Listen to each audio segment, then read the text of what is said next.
आइए जी, मैं जीपी गुप्ता आप सबों का स्वागत करता हूं अपने चैनल जीपी गुप्ता कॉमर्स वाला पर। हमने 2-3 वीडियो अभी तक डाले हैं बीएसटी मोस्ट इंपोर्टेंट क्वेश्चन को लेकर, जो 2024 के लिए बड़ा ही महत्वपूर्ण है।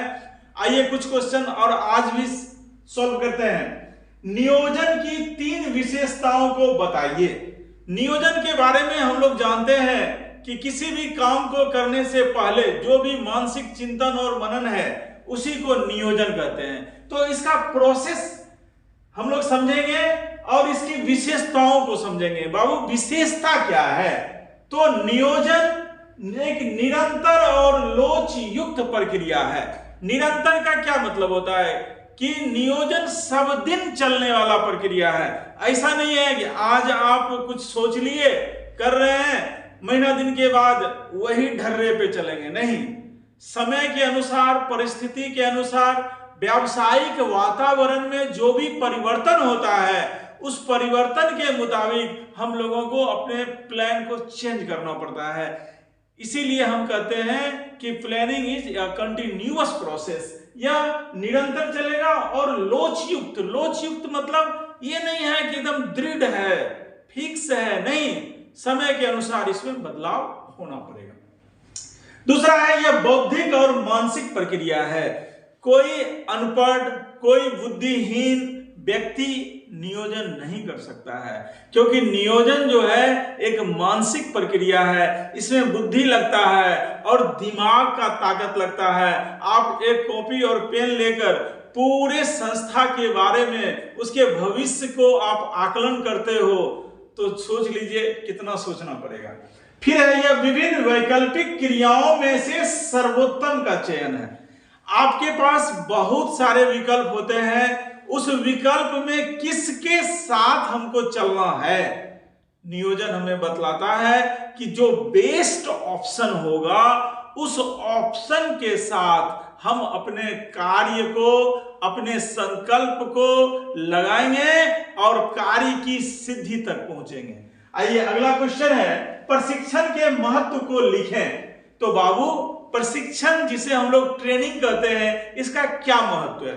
सही जगह पे सही कर्मचारी का प्लेसमेंट होना, यह हमारा संस्था के लिए महत्वपूर्ण काम है। अगर सही कर्मचारी सही प्लेस पे नहीं बैठेगा तो काम अच्छे से नहीं होगा, और काम वो अच्छे से करे तो थ्योरेटिकल नॉलेज के साथ उसको प्रैक्टिकल नॉलेज भी होना चाहिए, और यह प्रैक्टिकल नॉलेज के लिए ट्रेनिंग होना जरूरी है। तो ट्रेनिंग का महत्व है कि यह उत्पादन और उत्पादकता दोनों में वृद्धि करता है। यानी जो कंपनी का, संस्था का जो प्रोडक्शन है उसको भी बढ़ाता है और उस काम में एफिशिएंसी, इफेक्टिवनेस भी लाता है, क्योंकि काम करने से पहले हम उस कर्मचारी को उस काम के सूक्ष्म से सूक्ष्म बातों को समझा पाते हैं। फिर है, यह मनोबल में वृद्धि करता है। एक कर्मचारी जब काम के बारे में जान जाता है और काम वो भी कॉन्फिडेंट होकर करता है तो उसका मनोबल बढ़ना स्वाभाविक है। फिर है, यह कार्य की सर्वश्रेष्ठ किस्म है, मतलब काम करने का ये एक सर्वोत्तम तरीका है। बाबू, ट्रेनिंग लिया हुआ आदमी अनट्रेंड से अच्छा होता है ना। नेक्स्ट क्वेश्चन है, प्रबंध में पर्यवेक्षण का क्या महत्व है? पर्यवेक्षण माने सुपरविजन।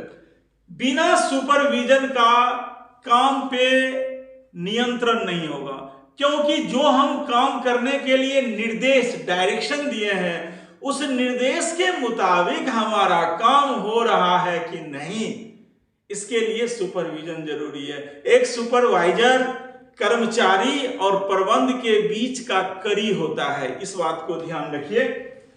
यानी यह कर्मचारी और प्रबंध के बीच की कड़ी है, एक ब्रिज का काम करता है। प्रबंध का क्या इच्छा आकांक्षा है और कर्मचारी क्या प्रबंध से चाहता है, दोनों के बीच आपसी सामंजस्य और मधुर संबंध बनाने का जो काम है वो सुपरवाइजर का होता है, और सुपरवाइजर के द्वारा जो यह क्रिया प्रक्रिया किया जाता है उसी को पर्यवेक्षण, सुपरविजन कहते हैं। यह अभिप्रेरणा का स्रोत है।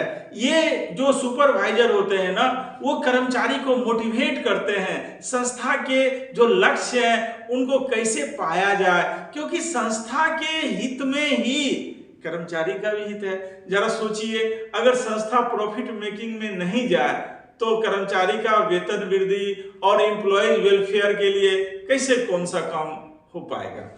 नेक्स्ट है कि यह कार्य का उचित बंटवारा सुनिश्चित करता है। देखिए, यह कार्य का उचित बंटवारा यानी कि जो मोटिवेटर है, जो सुपरवाइजर है, वो कर्मचारी से उसका एक आपसी संबंध बन जाता है। वो जानता है कि कौन सा व्यक्ति किस काम के लिए उपयुक्त है, तो वो skill, unskilled, managerial, non managerial, layman, वो सबको अच्छे से जानता है बाबू, और वो कार्य का उचित बंटवारा कर देता है। नेक्स्ट क्वेश्चन है, वित्तीय नियोजन को प्रभावित करने वाले तत्वों को लिखें।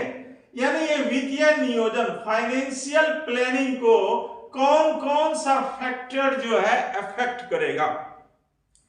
फाइनेंशियल प्लानिंग के बारे में पिछले वीडियो में हमने आपको समझाया था कि जिस तरह बॉडी में ब्लड का जरूरत है, उसी तरह व्यापार में फाइनेंस का जरूरत है। तो फाइनेंस सुचारू रूप से अपने व्यवसाय में आए, इसमें क्या चीज है जो उसको अफेक्ट करेगा। तो बाबू कुछ पॉइंट्स हैं, जरा सा देखिएगा। व्यवसाय की प्रकृति, यानी जैसा व्यवसाय का नेचर होगा वैसा हमारा फाइनेंस का प्लानिंग हमको करना होगा। अगर कम पूंजी का जरूरत है तो कम, ज्यादा पूंजी का जरूरत है तो ज्यादा पूंजी। रिस्क वाला अगर कोई व्यापार धंधा है तो वहां अलग नजरिए से सोचना पड़ेगा। इंपोर्ट एक्सपोर्ट का धंधा है तो वहां अलग नजरिए से सोचना होगा। फिर व्यवसाय की स्थिति और आकार, फिर जोखिम की मात्रा, पूंजी की लागत। पूंजी की लागत का मतलब हुआ कि हम लोन लें तो ब्याज देना होगा, हम अगर शेयर जारी करें तो डिविडेंड घोषित करना होगा। तो बाबू अगर देखा जाए तो लोन से ज्यादा कॉस्ट ऑफ कैपिटल जो है शेयर का होता है, क्योंकि वो लाभ का हिस्सा पा लेता है। ठीक है, तो हमें कॉस्ट ऑफ कैपिटल, पूंजी की लागत पर भी ध्यान देना है। फिर व्यवसाय की आय, हमारा बिजनेस क्या इनकम जनरेट करता है उसे भी देखना है, और सरकारी नियंत्रण और लोचशीलता। आइए एक नेक्स्ट क्वेश्चन है, विज्ञापन से क्या आशा है। विज्ञापन का मतलब क्या होता है? विशेष ज्ञापन, विजोड़ ज्ञापन माने विशेष ज्ञापन, मतलब आमंत्रण करना, अपने वस्तु के बारे में संभावित ग्राहक को ज्यादा से ज्यादा जानकारी देना, यही तो विज्ञापन है। और विज्ञापन क्या होता है? हम अपने प्रोडक्ट को आकर्षित रूप में, लुभावने ढंग से संभावित ग्राहक को कैसे परोसेंगे, कैसे उनको जानकारी देंगे ताकि ज्यादा से ज्यादा आकर्षित होकर वो हमारे सामान को खरीदे। इसी का मकसद तो विज्ञापन है बाबू। चाहे हम किसी स्टार से, किसी क्रिकेटर से अपने सामान का प्रचार प्रसार करवाते हैं ताकि हमारा ज्यादा से ज्यादा बिक्री बढ़े, तो विज्ञापन संभावित ग्राहक को अपने उत्पाद और सेवा की जानकारी देना है और उन्हें परचेज करने के लिए मोटिवेट करना है। और मोटिवेशन के लिए हम जो इस प्रकार के विचार, वस्तु और सेवाओं का वैयक्तिक प्रस्तुतिकरण जो करते हैं ना बाबू, यही विज्ञापन है। नेक्स्ट क्वेश्चन, अधिकार का भारार्पण, डेलीगेशन किया जा सकता है, उत्तरदायित्व का नहीं समझा।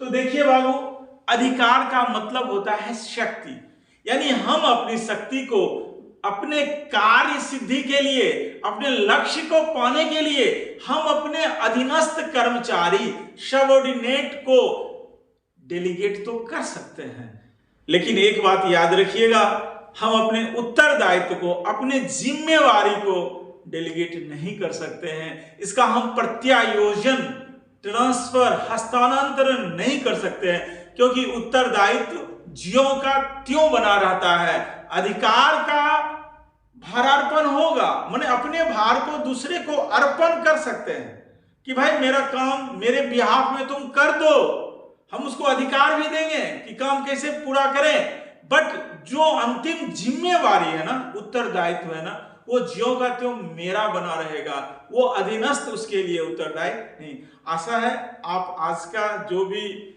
हमने आपको समझाया समझ गए होंगे।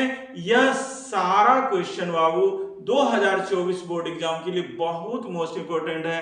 आप लोगों से मैं बार बार रिक्वेस्ट करता हूं, ये दीपावली छठ का जो छुट्टी है उसके ब्रेक से अब बाहर निकलो, अपने स्टडी पर फोकस करो, क्योंकि सामने जनवरी से ही प्रैक्टिकल एग्जाम और फरवरी में फाइनल आपका एग्जाम होना है। और भी इसके पीछे जो भी वीडियो हमने मोस्ट इंपोर्टेंट डाले हैं, आप उनका लिंक आप देखिए, है वो वीडियो है। आप मेरे चैनल को सब्सक्राइब कीजिए और पढ़ाई पे फोकस कीजिए। 3 बात मैं बोलूंगा, फोकस फोकस फोकस। जय।